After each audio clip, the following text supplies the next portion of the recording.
پیارے مولانا صلی اللہ علیہ وسلم جو علم حاصل ہے وہ رسول اکرم کی اتباعی ہے، اور کم سنی میں جب یہ کیفیت ہے تو پھر آگے جا کر کیا کیفیت ہوگی۔ اور حضور ایسے ہیں کہ جن کو پروردگار نے ایک چیز جب دی ہے وہ اس انداز سے دی کہ قرآن میں کہیں پر یہ انداز نظر نہیں آتا۔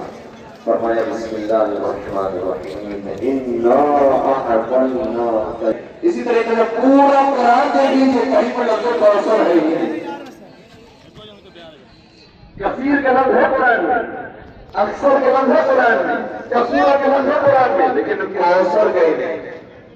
اللہ اکبر، یہ کوثر ہے کیا؟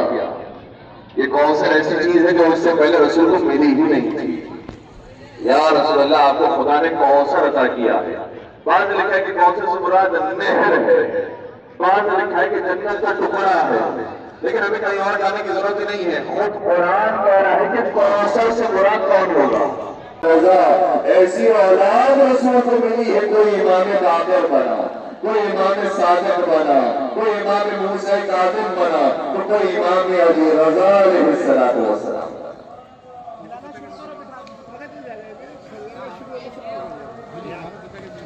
اس لیے اولاد ایسی چیز ہے جس اولاد کو برابری کرنے والے ہیں۔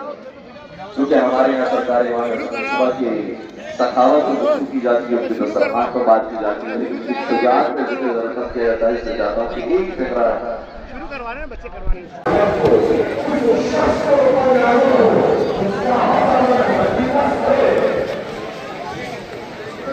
ایک اللہ کی کتاب، دوسرے میرے ہیں۔ لہذا جیسے قرآن کا ذکر ہوتا ہے، اور الحمدللہ ہمارا کوئی خطیب، کوئی عالم ایسا نہیں ہوتا جو اپنی بات شروع کرے تو قرآن کی آیت سے شروع نہ کرے۔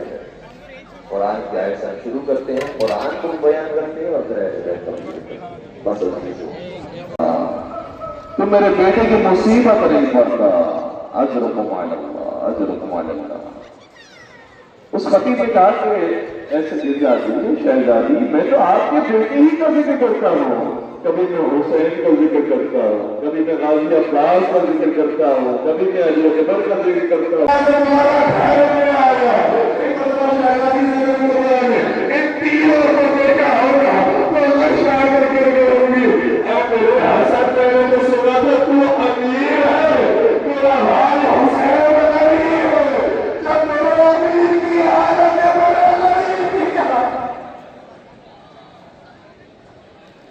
اجرکم علی اللہ، اللہ تعالیٰ میں سبیت کرتا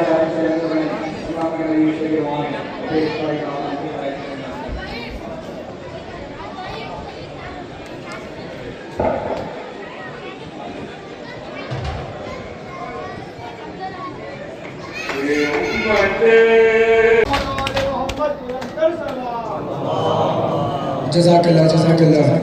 یہ تھے جناب سید علی الرازی